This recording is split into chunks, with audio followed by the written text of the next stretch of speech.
Bonjour. Distribution du sucre, la CSS corrige les dysfonctionnements, renseigne Walf Quotidien dans un de ses appels à la une, à la page 5. Retenez, parlant de la distribution de sucre, que la compagnie sucrière sénégalaise prend des mesures d'urgence pour corriger les dysfonctionnements créés par les spéculateurs. Ça sent la normalisation dans la distribution du sucre, renseigne mon confrère Seyni Diop. La compagnie sucrière sénégalaise annonce des mesures d'urgence pour pousser l'État à donner des 10 pas. Ainsi, la sucrerie est en train d'accélérer les rythmes de livraison en travaillant à charger les camions disponibles en 24 heures, 7 jours sur 7. La compagnie sucrière sénégalaise annonce que des mesures d'urgence ont été prises pour corriger les problèmes de distribution créés par l'attitude de certains grossistes. Détaillant ces mesures énergiques prises pour corriger l'approvisionnement du marché, Louis Lamotte, conseiller du groupe Mimran, explique qu'il s'agit de l'accélération des rythmes de livraison en travaillant à charger les camions disponibles en 24 heures, 7 jours sur 7, mais également le prépositionnement des chargements pour intervenir en urgence dès que les services du ministère du Commerce avec lesquels ils travaillent en permanence leur signaleront des points de tension. Le Témoin, dans la même dynamique, enchaîne. Dans les entrepôts de la CSS se trouvent actuellement stockés 29 000 tonnes de sucre couvrant une consommation de 45 jours. D'où le titre du journal, Sucre, une pénurie provoquée entre guillemets par les commerçants. À la page 5,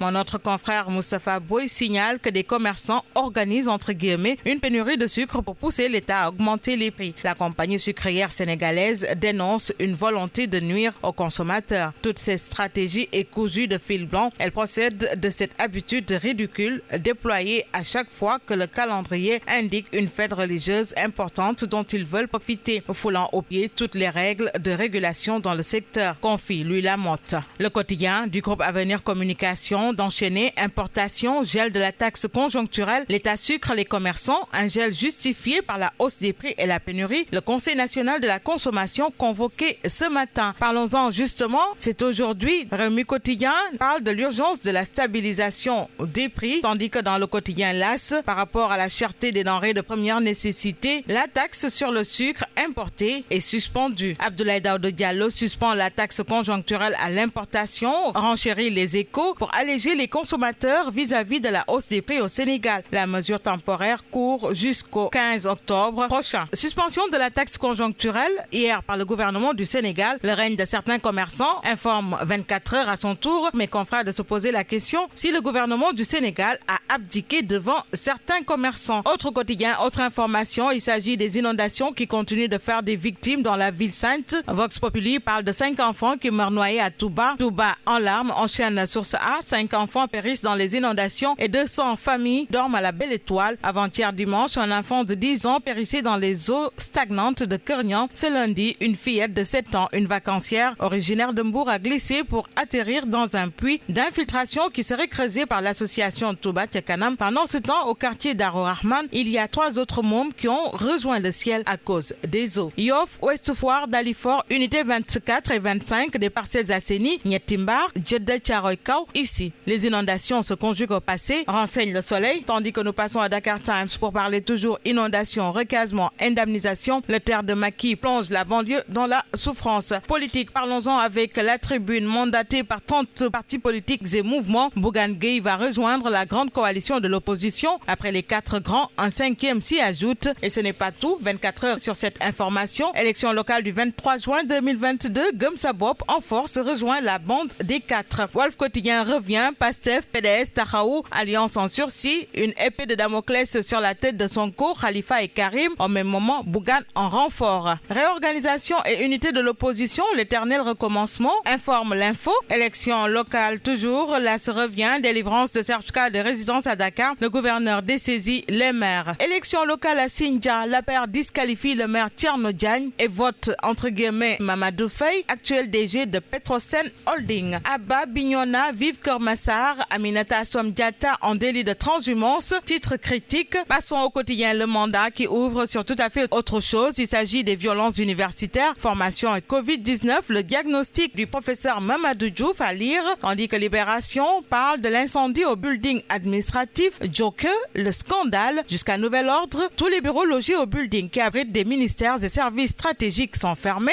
Et nous parlons sport avec Stade tout d'abord. Sénégal-Togo, éliminatoire mondial 2022, une première séance soft avec 12 Lions au stade Lat Dior de Thiès. Sunu Lamb boucle avec Balla Gaye 2 et Modou Lô, les frères ennemis, une rivalité qui défie le temps. Bonne lecture à tous.